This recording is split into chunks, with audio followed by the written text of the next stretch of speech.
अस्सलामुअलैकुम वरहमतुल्लाहि वबरकातुहू व मगफिरा। दोस्तों, भाइयों, बजुर्गों, ताड़ी खिदमत बाबा सरफराज हाज़र हाँ। कल गुजारिश की सी कि कल मैं अपनी आप बीती कहानी सारी बयान करूँगा, अपनी ज़िंदगी की यानी हिस्ट्री बयान कराँगा। दोस्तों, मैं चक नंबर 68 गाहबे तहसील जड़ांवाला ज़िला फैसलाबाद सन 1971 पैदा होया। इब्तदाई तलीम मैं 68 चक च ही हासिल की। साढ़े पिंड मिडल स्कूल सी, 8वीं तक उत्थे पढ़िया और 9वीं च दाखला आवागत आके लिया। आवागत बंगले तो मैं मैट्रिक किया। मैट्रिक करने तो बाद सन 1991 मैं इंतहाई लफंटर और आवारा बंदा गिनिया जाता सी, क्योंकि चौधरियां दा पुत्र सी और कला कला भाई सी। जमीन काफ़ी सी ते लाडला बड़ा सी। कराची मझां दा बड़ा हुंदा सी, वाला साहब उत्थे रहिंदे सी ते मावां पुत्रां नूं कुछ कहंदियां नहीं हुंदियां ते लाडां दे विच जो लोफर मुंडियां दे विच अवारा मुंडियां च ऐप पाए जांदे आ वो पाए जांदे सी। कुक्कड़ लड़ाना, कबूतर लड़ाना, होर इस तरह दीयां अवारगियां बहुत सारियां पाईयां जांदियां सी। मेलियां ते जाना, मौसीकी सुननी, फजूल खर्ची करनी, पैसे खुले हुंदे सी।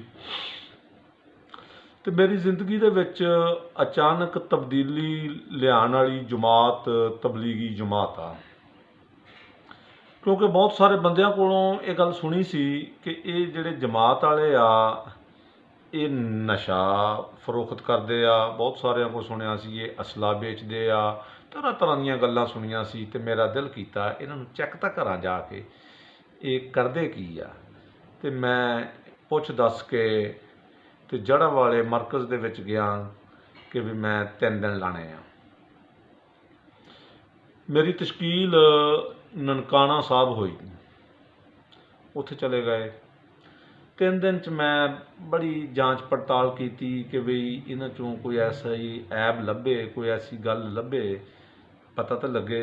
लेकिन ये जां जमीन तो थल्ले वालियां गल्लां करन जां आसमान तो उत्ते वालियां गल्लां करन, कोई ऐसा ऐब नज़र ना आया। जिसले ना आया तो मैं 3 दिन तो वधा के 10 दिन कर दिते।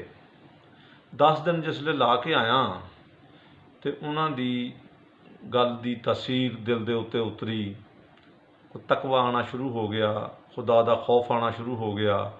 तो 10 दिन ला के जिसले मैं पिंड आया तो थोड़े दिनों तो बाद रायपिंड का बड़ा इजतमा आ रहा सी।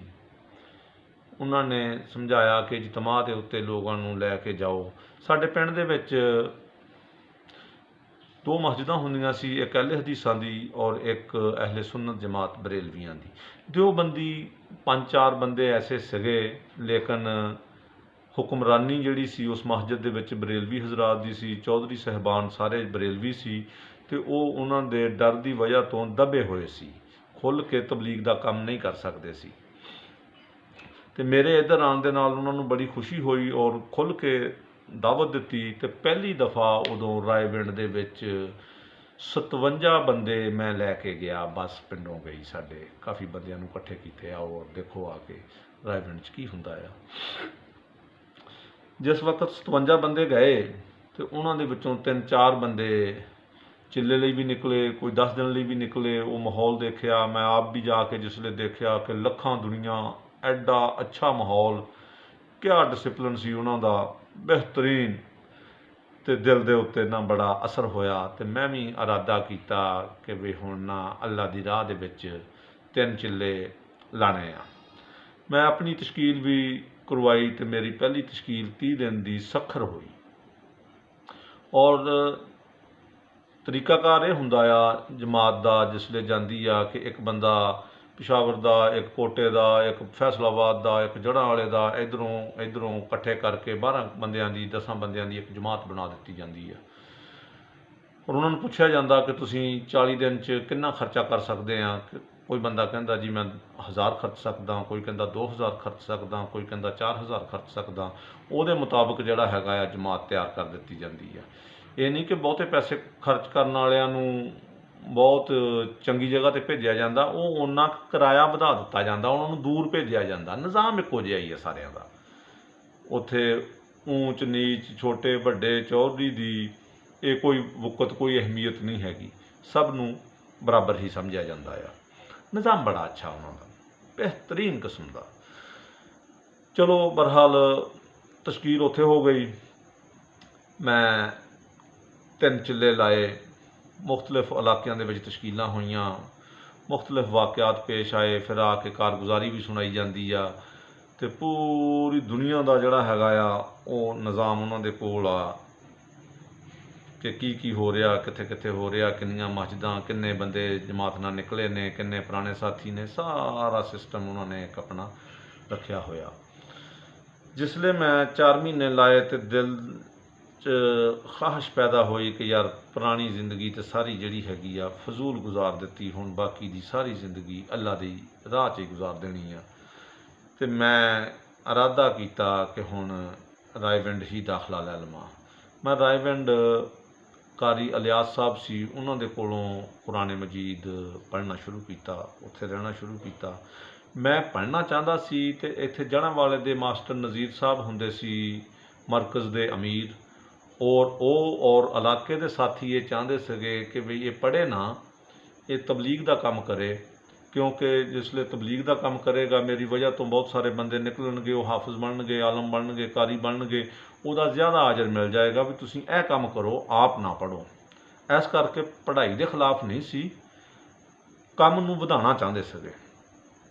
ਅਤੇ ਮੈਂ 6 ਮਹੀਨਿਆਂ ਬਾਅਦ ਜਿਸਲੇ ਆਪਣੇ ਪਿੰਡ 68 ਚੱਕ ਆਇਆ ਅਤੇ ਮਾਸ਼ਾ ਅੱਲਾ ਦਾੜੀ ਮੁਬਾਰਕ ਵਧੀ ਹੋਈ ਸੀ, ਇਮਾਮਾ ਬੰਨਿਆ ਹੋਇਆ ਸੀਗਾ, ਅਤੇ ਲੋਕ ਹੈਰਾਨ ਪਰੇਸ਼ਾਨ ਸੀ ਕਿ ਬਾਬਾ ਸਰਫਰਾਜ਼ ਮੌਲਵੀ ਬਣ ਗਿਆ। ਬਾਬਾ ਮੈਨੂੰ ਸ਼ੁਰੂ ਤੋਂ ਹੀ ਕਹਿੰਦੇ ਸੀਗੇ, ਵੈਸੇ ਜਿਵੇਂ ਨਾਂ ਪੈ ਜਾਂਦਾ ਆ, ਦੂਸਰੀ ਤੀਸਰੀ ਜਮਾਤ ਤੋਂ ਕਹਿੰਦੇ ਸੀ ਬਾਬਾ ਸਰਫਰਾਜ਼ ਮੌਲਵੀ ਬਣ ਗਿਆ ਵਾ।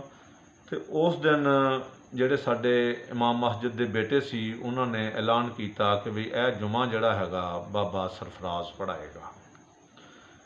ਉਹ ਦੋਸਤੋ ਮੈਂ ਪਹਿਲਾ ਜੁਮਾ ਆ ਕੇ ਆਪਣੇ ਹੀ ਪਿੰਡ ਦੇ ਵਿੱਚ ਜਿਸਲੇ ਪੜ੍ਹਾਇਆ, ਤਕਰੀਰ ਕੀਤੀ, ਅਤੇ ਸਾਰਾ ਪਿੰਡ ਸੁਣਨ ਆਇਆ। ਮਸਜਿਦ ਅੰਦਰੋਂ ਵੀ ਭਰ ਗਈ, ਬਾਹਰੋਂ ਵੀ ਸੇਣ ਭਰ ਗਿਆ ਕਿ ਉਹ ਬਾਬੇ ਸਰਫਰਾਜ਼ ਨੇ ਜੁਮਾ ਪੜ੍ਹਾਉਣਾ ਹੈ। ਲੋਕ ਹੈਰਾਨ ਪਰੇਸ਼ਾਨ, ਔਰ ਮੈਂ ਆਪਣਾ ਬਿਆਨ ਕੀਤਾ ਅਤੇ ਲੋਕਾਂ ਨੇ ਬੜੇ ਗੌਰ ਨਾਲ ਸੁਣਿਆ, ਔਰ ਇੱਕ ਨਗਦ ਜਮਾਤ ਵੀ ਨਿਕਲੀ।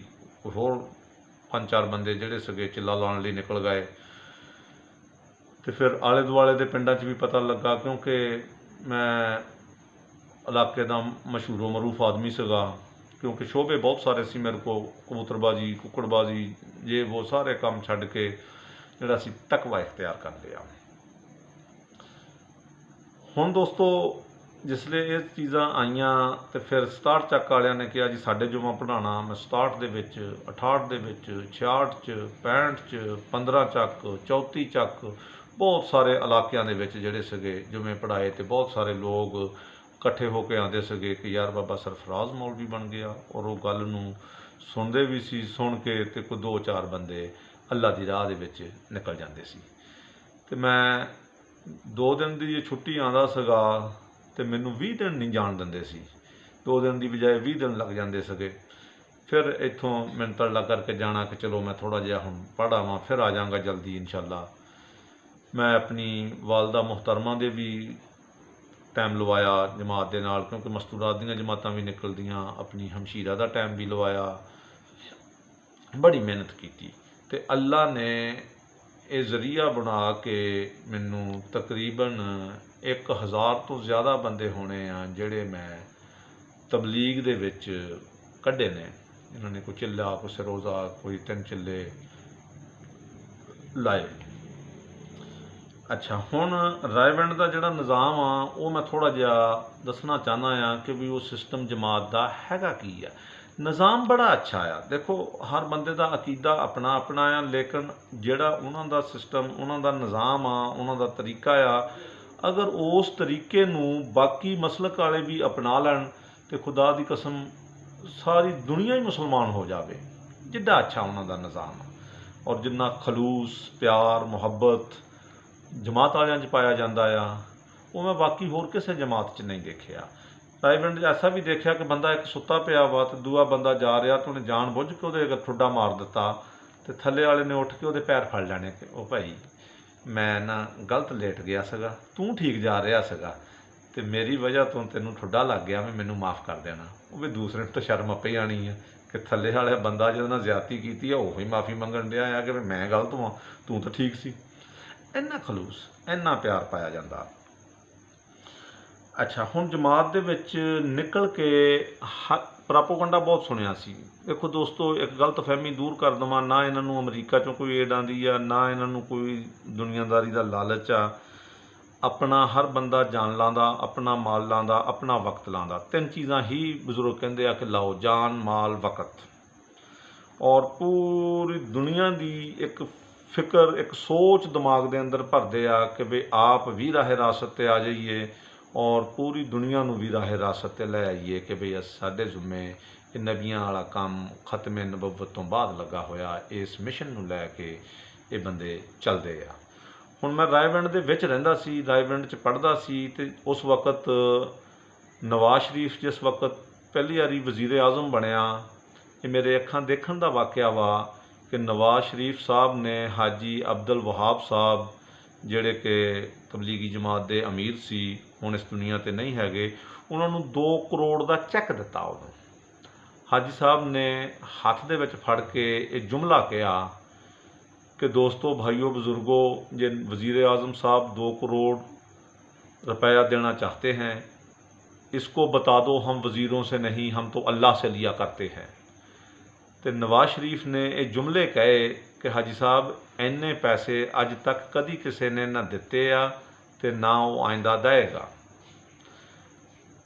तो हाजी साहब ने अगों जवाब दिता कि नवाज शरीफ साहब, इन्ने पैसे ना किसी ने अज तई वापस किए आ, ना कोई आइंदा करेगा। अगर तुहाडे कोल टाइम है तो अल्लाह के रस्ते दे विच कोई 3 दिन ला लो। तो यही सब कुछ वा कि अल्लाह तुहानूं भी हदायत देवे, तो तुहाडे जरिए बाकियां नूं भी देवे, तो मैनूं भी देवे। बस यही मतलब आ, पैसों का कोई नहीं, पैसे अल्लाह कोलों लईदे आ, वज़ीरां कोलों नहीं लईदे असीं। देखो, ये मेरे अखां देखण दा वाक़या वा। अच्छा, कारी इलियास साहब को मैं कुरान पाक पढ़दा सी ते हाजी अब्दुल वहाब साहब दा किरदार बयान करना चाहूँगा को थोड़ा जिहा कि जिहड़ा मैं रायविंड दे विच रह के आप अपनियां अखां नाल वेखिया। गो देखो, मैं देवबंदी नहीं हैगा, लेकिन जो जी दी सिफत वा वो नहीं छुपानी चाहिए। हाजी अब्दुल वहाब साहब फजर की नमाज तो बाद एक बयान करते हुंदे सी। वो बयान कम से कम 3 घंटे का हुंदा सी। 3 घंटे बोलना, 3 घंटे तो बाद फिर 9 बजे ना छुट्टी मिलनी कि जाओ नाश्ता नुश्ता करो। बंदियां ने नाश्ता नुश्ता करना, तो हाजी अब्दुल वहाब साहब का जिहड़ा नाश्ता आंदा हुंदा सी, एक उत्थे इजतमाही खाना पकदा आ जिहड़ा बड़ा ही सादा हुंदा आ, और वो बजुर्ग जिक्र करके पकाते आ, तो उन्होंने बरकत वाला खाना कहा जाता है, जिहड़ा कि मैं आप भी खादा। और वो इन्ना सादा हुंदा आ कि तुसीं गोशत की जखनी पीती होगी, आलूआं दा शोरबा देखिया होगा, होर चीज़ों का शोरबा देखिया होगा, तो मैं भिंडियां का शोरबा भी देखिया। उत्थे भिंडियां शोरबे वालियां आप भी खादियां, लेकिन मज़ेदार बड़ियां सी, ਇਹਦੇ ਵਿੱਚ कोई शक वाली गल नहीं, भी कुदरती लज्जत पै जाती सी। सादा खाना वो हाजी साहब ने खाना, खाने तो बाद तो फिर ਜਿਹੜੀਆਂ जमातां अल्लाह के रस्ते च निकलनियां ਹੁੰਦੀਆਂ सी, फिर हाजी साहब ने उन्होंने बयान करना शुरू कर देना। वो काफ़ी करने तो बाद फिर उन्होंने जोर तो थोड़ी देर पहले एवं 5 मिनट ना कलूला करना, थोड़ी देर लेटना, 5 मिनट तो बाद फिर उठ पैना। जोर की नमाज का टाइम हो जाना। जोर की नमाज पढ़ के थोड़ी जी फजाइले अमाल की तलीम करवाई जाती सी। करवाने तो बाद फिर ਜਿਹੜੀਆਂ बैरून मुल्क ਦੀਆਂ जमातां जानियां ਹੁੰਦੀਆਂ सी, हाजी साहब ने उन्होंने बयान करना शुरू कर देना। हाजी साहब ने उर्दू च करना, मुतरजम कोल बैठा हुंदा सी, उन्होंने हदायत करनी शुरू कर देनी। असर का टाइम हो जाना। जिसले असर का टाइम होना, असर तो बाद फिर एक छोटा जिहा बयान हुंदा सी। हाजी साहब बैरून मुल्क वालियां नूं करदे हुंदे सी, ते बाकी दूसरे पासे हुंदा सी अलहदा सिस्टम ना रायविंड दे विच बने हुए सी। तो मगरब का टाइम हो जाना। जिसले मगरब का टाइम होना, मगरब तो बाद फिर हाजी साहब का बयान होना। वो भी कम से कम 2.5 तो 3 घंटे का हुंदा सी, और बयान एको ही हुंदा सी, बड़ा सादा, कि अल्लाह बहुत बड़ा है, अल्लाह खालक है, अल्लाह मालिक है, अल्लाह राज़िक है, अल्लाह ने ज़मीन बनाई, अल्लाह ने आसमान बनाया, अल्लाह की बढ़ाई बयान करते हुंदे सी। अच्छा, उस तो बाद इशा की नमाज हुंदी सी लेट। 10 ਵਜੇ ਤਕਰੀਬਨ 10:30 ਵਜੇ ਇਸ਼ਾ ਦੀ ਜਮਾਤ ਹੁੰਦੀ ਸੀ। 3 ਘੰਟੇ ਦਾ ਬਿਆਨ ਹੁੰਦਾ ਸੀ। ਖਾਣਾ ਛਾਣਾ ਖਾ ਕੇ ਫਿਰ ਇਸ਼ਾ ਪੜ੍ਹਨੀ। ਇਸ਼ਾ ਤੋਂ ਬਾਅਦ ਫਿਰ ਥੋੜ੍ਹੀ ਜਿਹੀ ਤਲੀਮ ਹੁੰਦੀ ਸੀ। ਤਲੀਮ ਤੋਂ ਬਾਅਦ ਉਹਨਾਂ ਨੇ 11 ਕੁ ਵਜੇ ਹਾਜੀ ਸਾਹਿਬ ਨੇ ਕਹਿਣਾ ਕਿ ਤੁਸੀਂ ਹੁਣ ਸੌਂ ਜਾਓ। ਅਤੇ ਉਸ ਵਕਤ ਟੈਲੀਫੋਨ ਨਹੀਂ ਸੀ ਹੁੰਦੇ। PTCL ਹੁੰਦਾ ਸੀ, ਕਿਤੇ ਫੋਨ ਕਰਨਾ, ਉਹ ਸੁਣਨ ਵਾਲੇ ਨੂੰ ਵੀ ਪੈਸੇ ਦੇਣੇ ਪੈਂਦੇ ਸੀਗੇ, ਕਰਨ ਵਾਲੇ ਨੂੰ ਵੀ ਪੈਸੇ ਦੇਣੇ ਪੈਂਦੇ ਸੀ। ਖਤੋ ਖਤਾਬਤ 'ਤੇ ਕੰਮ ਚੱਲਦਾ ਸੀ। ਅਤੇ ਜਮਾਤਾਂ ਪੂਰੀ ਦੁਨੀਆ 'ਤੇ ਚੱਲ ਰਹੀਆਂ, ਔਰ ਪੂਰੀ ਦੁਨੀਆ 'ਤੇ ਇੱਕ ਹੀ ਮਿਸ਼ਨ, ਇੱਕ ਹੀ ਬਿਆਨ, 6 ਨੰਬਰ ਹੀ ਬਿਆਨ ਕੀਤੇ ਜਾਂਦੇ ਆ। ਔਰ 6 ਨੰਬਰਾਂ ਦੀ ਤਫਸੀਰ ਔਰ ਫਜ਼ੀਲਤ ਨਹੀਂ ਮੈਂ ਬਿਆਨ ਕਰਾਂਗਾ। 6 ਨੰਬਰ ਦੱਸਾਂਗਾ ਕਿ ਉਹ 6 ਨੰਬਰ ਕੀ ਆ। ਪਹਿਲਾ ਨੰਬਰ ਹੈ ਕਲਮਾ, ਦੂਸਰਾ ਹੈ ਨਮਾਜ਼, ਤੀਸਰਾ ਹੈ ਇਲਮੋ ਜ਼ਿਕਰ, ਚੌਥਾ ਹੈ ਅਕਰਾਮ ਮੁਸਲਮ, ਪੰਜਵਾਂ ਸੀ ਤਸਸੀਹ ਨੀਅਤ, ਛਠਾ ਹੈ ਦਾਵਤ ਤਬਲੀਗ। ਇਹਦੇ ਅੰਦਰ ਰਹਿ ਕੇ ਬਿਆਨ ਕੀਤਾ ਜਾਂਦਾ। ਇੱਥੇ ਵਾਲਾ ਵੀ ਉਹੀ ਬਿਆਨ ਕਰ ਰਿਹਾ, ਅਮਰੀਕਾ ਵਾਲਾ ਵੀ ਉਹੀ ਕਰ ਲਿਆ, ਯੂਨਾਨ ਵਾਲਾ ਵੀ ਉਹੀ ਕਰ ਰਿਹਾ, ਹਾਜੀ ਸਾਹਿਬ ਵੀ ਉਹੀ ਕਰ ਰਿਹਾ। ਇਹੀ ਬਿਆਨ ਕੀਤਾ ਜਾਂਦਾ ਸੀ। ਅੱਛਾ, ਹੁਣ ਹਾਜੀ ਸਾਹਿਬ ਨੇ ਜਿਹੜੇ ਬਾਹਰੋਂ ਖਤ ਆਏ ਹੋਏ ਹੁੰਦੇ ਸੀ, ਖਤ ਜੇ ਹਜ਼ਾਰਾਂ 'ਚ ਨਹੀਂ ਤਾਂ ਸੈਂਕੜਾਂ ਦੀ ਤਾਦਾਦ 'ਚ ਤਾਂ ਜ਼ਰੂਰ ਹੁੰਦੇ ਸੀ, ਬਲਕਿ 1000 ਤੋਂ ਵੀ ਹੋ ਸਕਦਾ ਜ਼ਿਆਦਾ ਹੋਣ। ਅਤੇ ਹਾਜੀ ਸਾਹਿਬ ਨੇ ਉਹ ਖਤ ਲੈ ਕੇ ਬਹਿ ਜਾਣਾ ਅਤੇ 2 ਆਲਮ ਕੋਲ ਬਿਠਾ ਲੈਣੇ। ਖਤ ਪੜ੍ਹੀ ਜਾਣੇ ਅਤੇ ਉਹਨਾਂ ਦੇ ਜਵਾਬ ਦੇਈ ਜਾਣੇ, ਲਿਖਾਈ ਜਾਣੇ। ਉਹ ਆਲਮ ਅੱਧੇ ਘੰਟੇ ਤੋਂ ਬਾਅਦ ਉਹ ਬਦਲ ਲੈਣੇ, ਉਹਨਾਂ ਨੂੰ ਕਹਿਣਾ ਤੁਸੀਂ ਸੌਂ ਜਾਓ, ਦੂਏ 2 ਠਾਲ ਲੈਣੇ। ਦੂਆਂ ਨੂੰ ਅੱਧੇ ਘੰਟੇ ਤੋਂ ਬਾਅਦ ਸੁਲਾ ਦੇਣਾ, ਦੂਏ 2 ਫਿਰ ਠਾਲ ਲੈਣੇ। ਆਪ ਨਹੀਂ ਸੌਣਾ ਉਹਨਾਂ ਨੇ। ਔਰ ਜਿਸ ਵਕਤ ਤਕਰੀਬਨ 1-2 ਦਾ ਟਾਈਮ ਹੋ ਜਾਣਾ, 3-4 ਘੰਟੇ 'ਚ ਇਸ ਨਿਜ਼ਾਮ ਨੂੰ ਖ਼ਤਮ ਕਰਨਾ। ਖ਼ਤਮ ਕਰਕੇ ਹਾਜੀ ਸਾਹਿਬ ਨੇ ਘੜੀ ਤੋਂ ਟਾਈਮ ਦੇਖ ਕੇ 5 ਮਿੰਟ 7 ਮਿੰਟ ਜ਼ਿਆਦਾ ਤੋਂ ਜ਼ਿਆਦਾ 10 ਮਿੰਟ ਸੌਣਾ। ਸੌਂ ਕੇ ਫਿਰ ਉੱਠ ਪੈਣਾ, ਤਹੱਜਦ ਪੜ੍ਹਨੀ। ਤਹੱਜਦ ਪੜ੍ਹਨੇ ਤੋਂ ਬਾਅਦ ਫਿਰ ਹਾਜੀ ਸਾਹਿਬ ਨੇ ਖੁਦ ਬਾਥਰੂਮ ਸਾਫ਼ ਕਰਨ ਚਲੇ ਜਾਣਾ। ਆਪ ਸਫਾਈ ਕਰਦੇ ਹੁੰਦੇ ਸੀ। ਮੈਂ ਇਹਨਾਂ ਗੁਨਾਹਗਾਰ ਅੱਖਾਂ ਦੇ ਨਾਲ ਇੱਕ ਵਾਰੀ ਨਹੀਂ ਕਈ ਵਾਰ ਦੇਖਿਆ। ਅਤੇ ਜੇ ਅਗਰ ਕਿਸੇ ਨੇ ਪਹਿਚਾਣ ਕੇ ਕਹਿਣਾ ਕਿ ਹਾਜੀ ਸਾਹਿਬ मैं करता हूँ, कहना ना ना ना ना ना ना, आप सो जाओ जाकर नमाज़ पढ़ो, अल्लाह का जिक्र करो, अल्लाह के मेहमानों का गंद साफ़ करना भी इबादत है, बहुत बड़ी फजीलत है। ए जुमले मैं उन्होंने अपने ਕੰਨਾਂ ਦੇ ਨਾਲ ਸੁਣਦੇ ਹੋਏ ਦੇਖਿਆ, ਸੁਣੇ, ਔਰ ਅੱਖਾਂ ਦੇ ਨਾਲ ਇਹ ਉਹਨਾਂ ਦਾ ਕਿਰਦਾਰ ਦੇਖਿਆ। ਹਾਜੀ ਸਾਹਿਬ ਨੇ ਅੱਗੇ ਫਿਰ ਫਜਰ ਦੀ ਨਮਾਜ਼ ਹੋ ਜਾਣੀ। ਹੁਣ ਤੁਸੀਂ ਪੁੱਛੋਗੇ ਕਿ ਹਾਜੀ ਸਾਹਿਬ ਸੌਂਦੇ ਕਦੋਂ ਸੀ? ਵੀ ਇਹ ਇੱਕ ਦਿਨ ਦਾ ਕੰਮ ਨਹੀਂ ਸੀ ਉਹਨਾਂ ਦਾ, ਅਰਸਾ ਦਰਾਜ਼ ਤੋਂ ਇਹ ਚੱਲ ਰਿਹਾ ਸੀ। ਬਿਆਨ ਕਰਦੇ ਕਰਦੇ ਹਾਜੀ ਸਾਹਿਬ ਨੇ ਇੱਦਾਂ ਸੌਂ ਜਾਣਾ ਮੈਂਬਰ ਦੇ ਉੱਤੇ, ਸਟੇਜ 'ਤੇ ਸੌਂ ਕੇ ਅਚਾਨਕ ਉੱਠਣਾ। ਅਤੇ ਦੋਸਤੋ ਭਾਈਓ ਬਜ਼ੁਰਗੋ ਸਮਝ ਗਏ ਨਾ, ਅੱਲਾ ਬਹੁਤ ਬੜਾ ਹੈ। ਇੱਥੋਂ ਫਿਰ ਉਹਨਾਂ ਨੇ ਸ਼ੁਰੂ ਕਰ ਲੈਣਾ। ਬਸ ਇਹ ਹੀ ਰੂਟੀਨ ਸੀ। ਅਤੇ ਨੀਲਾਮਗਰ ਦੇ ਵਿੱਚ ਵੀ ਇੱਕ ਸਵਾਲ ਆਇਆ ਸੀਗਾ ਕਿ ਦੁਨੀਆ 'ਚ ਸਭ ਤੋਂ ਜ਼ਿਆਦਾ ਬੋਲਣ ਵਾਲਾ ਬੰਦਾ ਕਿਹੜਾ? ਅਤੇ ਉਹ ਬੰਦੇ ਨੇ ਜਵਾਬ ਦਿੱਤਾ ਸੀ ਹਾਜੀ ਅਬਦੁਲ ਵਹਾਬ ਸਾਹਿਬ, ਅਤੇ ਉਹਦਾ ਜਵਾਬ ਦਰੁਸਤ ਸੀ, ਉਹਨੂੰ ਇਨਾਮ ਦਿੱਤਾ ਗਿਆ। ਫਿਰ ਹਾਜੀ ਸਾਹਿਬ ਦੀਆਂ ਬੋਲ ਬੋਲ ਕੇ ਅੰਦਰਾਂ ਫਟ ਗਈਆਂ ਸੀ। ਡਾਕਟਰ ਨੇ ਮਨ੍ਹਾ ਕੀਤਾ ਕਿ ਹਾਜੀ ਸਾਹਿਬ ਤੁਸੀਂ ਇੰਨਾ ਨਾ ਬੋਲਿਆ ਕਰੋ। ਅਤੇ ਹਾਜੀ ਸਾਹਿਬ ਨੇ ਇੱਕ ਸ਼ੇਰ ਕਿਹਾ, भाई अगर मरना ही है तो क्यों ना करता करता मरूं, अगर नहीं मरना तो फिर भाई इस काम को क्यों ना करूं। ਇਹ ਹਾਜੀ ਅਬਦੁਲ ਵਹਾਬ ਸਾਹਿਬ ਦਾ ਸ਼ੇਰ ਸੀ। ਹਾਜੀ ਅਬਦੁਲ ਵਹਾਬ ਸਾਹਿਬ ਦੀ ਜ਼ਿੰਦਗੀ ਇਸ ਤਰੀਕੇ ਦੇ ਨਾਲ ਗੁਜ਼ਰੀ। ਉਹ ਵਿਹਾੜੀ ਦੇ ਰਹਿਣ ਵਾਲੇ ਸੀ, ਤਹਿਸੀਲਦਾਰ ਸੀ। ਇਹ ਸਾਰੇ ਲੋਕਾਂ ਨੂੰ ਪਤਾ ਆ, ਜੇ ਨਹੀਂ ਵੀ ਪਤਾ ਤੇ ਅਸਾਂ ਉਹਨਾਂ ਨੇ ਤਹਿਸੀਲਦਾਰੀ ਛੱਡ ਕੇ ਅੱਲਾ ਦੇ ਰਾਹ 'ਚ ਜ਼ਿੰਦਗੀ ਗੁਜ਼ਾਰੀ। ਮੈਂ ਰਾਏਵਿੰਡ ਤੋਂ ਬਾਅਦ ਜਿਹੜਾ ਸੀ ਕੁਰਾਨ ਪਾਕ ਪੜ੍ਹਨ ਤੋਂ ਬਾਅਦ ਉਹਨਾਂ ਨੇ ਕਿਹਾ ਕਿ ਹੁਣ ਤੁਸੀਂ ਨਾ ਕਿਤਾਬਾਂ ਪੜ੍ਹ ਲਓ। ਮੈਂ ਮੌਲਾਨਾ ਤਾਰਕ ਜਮੀਲ ਸਾਹਿਬ ਦੇ ਮਦਰਸੇ ਤੁਲੰਬੇ ਚਲਾ ਗਿਆ। ਅਬਾਈ ਪਿੰਡ ਇਹਨਾਂ ਦਾ ਤੁਲੰਬਾ ਆ। ਅਤੇ ਤਾਰਕ ਜਮੀਲ ਸਾਹਿਬ ਇੰਤਹਾਈ ਨਾਈਸ ਇਨਸਾਨ, ਬਹੁਤ ਅੱਛੇ ਇਨਸਾਨ, ਮੌਲਵੀ ਸਾਹਿਬਾਨ ਤੋਂ ਹਟ ਕੇ ਇਲਾਕੇ ਦੇ ਵਿੱਚ ਬਾ ਅਸਰ ਔਰ ਬਾ ਕਿਰਦਾਰ ਸ਼ਖਸੀਅਤ ਗਿਣੀ ਜਾਂਦੀ ਸੀ। ਬਹੁਤ ਬੜੇ ਜਗੀਰਦਾਰ ਆ ਔਰ ਲੋਕ ਬਹੁਤ ਇੱਜ਼ਤ ਕਰਦੇ ਸੀ। ਹਰ ਮਸਲਕ ਵਾਲਾ ਬੰਦਾ ਉਹਦੀ ਇੱਜ਼ਤ ਕਰਦਾ ਸੀ।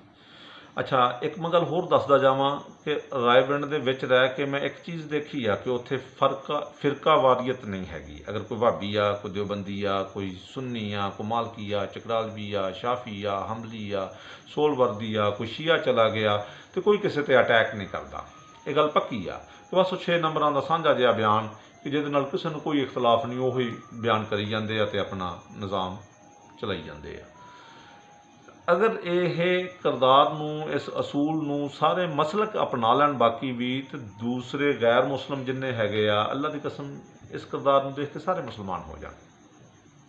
ਇੰਨਾ ਅੱਛਾ ਕਿਰਦਾਰ, ਇੰਨਾ ਅੱਛਾ ਨਿਜ਼ਾਮ ਆ ਉਹਨਾਂ ਦਾ। ਅੱਛਾ, ਰਾਏਵਿੰਡ ਚਲੇ ਗਏ।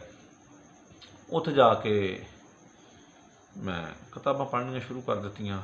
वो मौलाना तारक जमील साहब का ही बनाया होया मदरसा सी। एक रोड के उत्ते उन्हां दा शोभा तलीम का जोड़ा सा किताबां पढ़ाई जांदियां सी, उस तो हट के अगले पासे एक मस्जिद सी कि जिथे शोभा हिफज सी।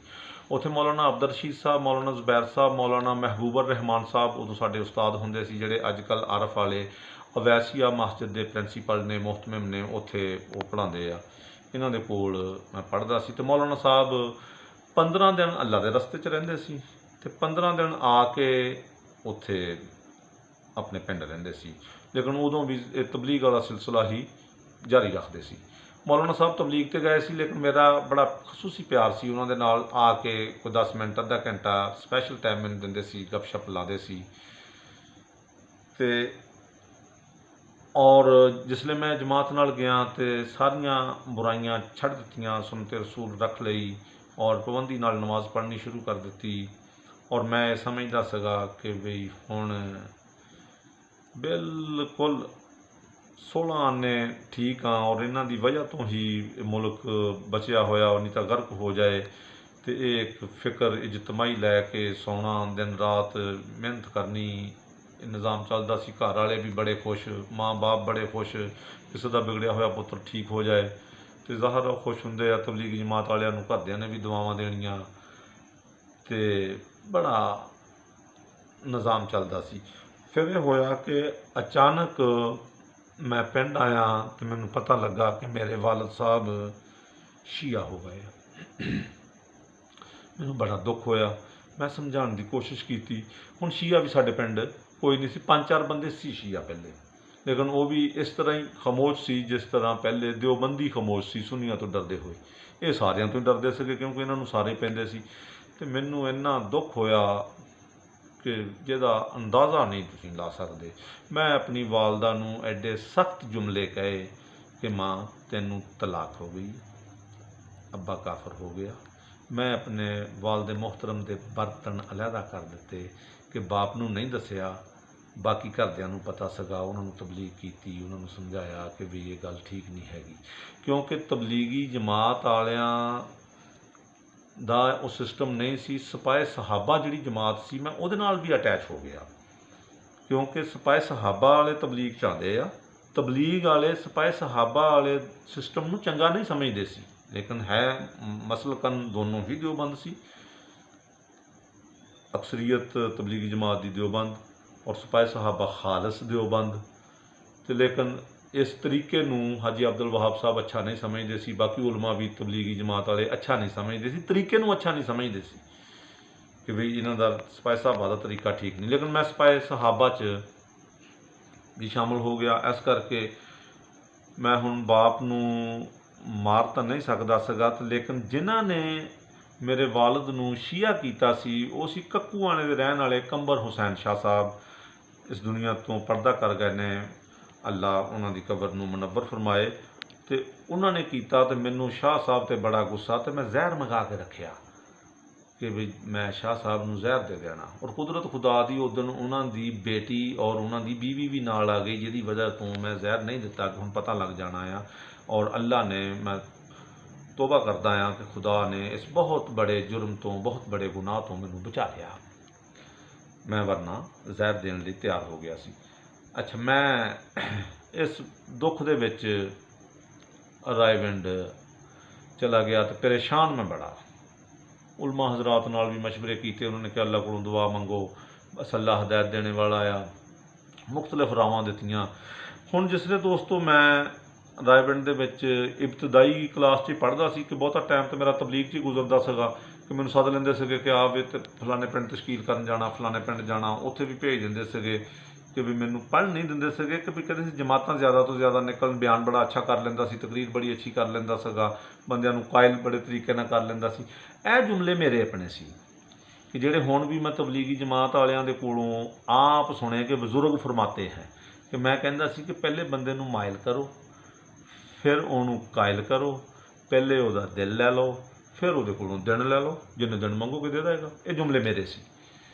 तो ये हुण मैं अपने ही जुमले जिहड़े है होर जमात वालियां को सुने, हुण भी जमात आवे तो मैं उन्हां को चले जांदा हुंदा, उन्हां को बਹਿੰदा हुंदा, क्योंकि उन्हां दा खलूस, उन्हां दा प्यार, उन्हां दा अखलाक बहुत अच्छा आ। सिस्टम बहुत अच्छा आ उन्हों का, क्योंकि उन्हों का जोड़ा मंशूर सी उतों दसना बजुर्गों ने कि बई जोड़ा दाई आ तबलीग करन जांदा उहदे विच 4 सिफतां होणियां चाहिदियां।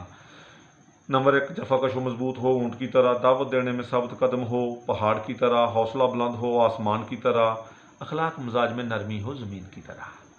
फिर वो कहते होंगे सी कि 4 काम घट करने हैं, 4 काम ज़्यादा करने हैं, 4 काम बिल्कुल नहीं करने। हुण जिहड़े 4 काम ज़्यादा करने हैं, पहले वो दसदा मुख्तसर जाए कि पहला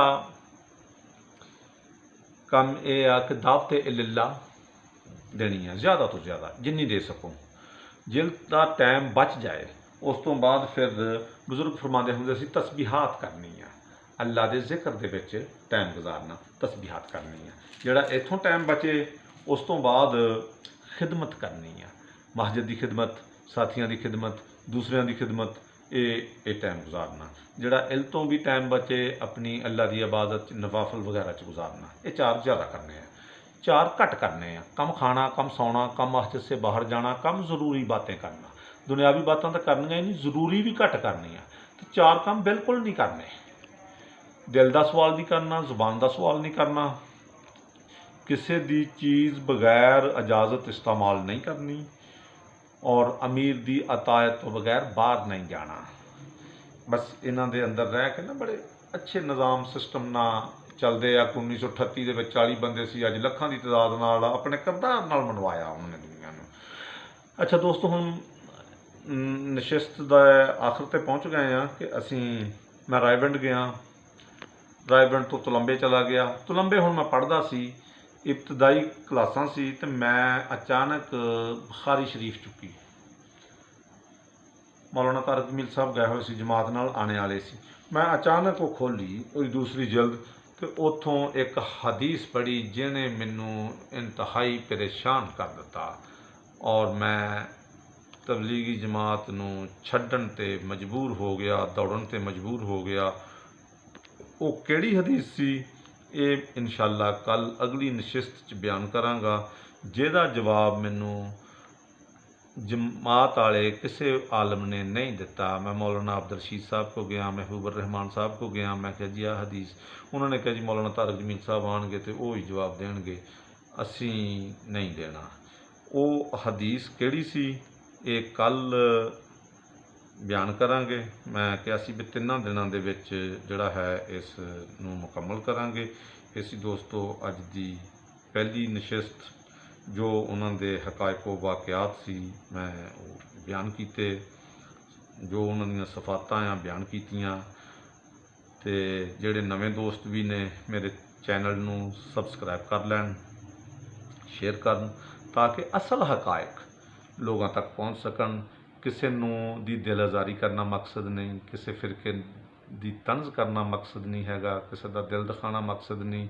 जो उन्होंने सिफतां सी मैं ईमानदारी दे नाल उस तरह ही बयान कीतियां, कोई हिट नहीं की बिल्कुल भी, और बल्कि पसंद आया उन्हों का निज़ाम, पसंद आया कि जिस निज़ाम नाल वो चल रहे हैं। तो वो जिहड़ी हदीस आ कि जिथों मैं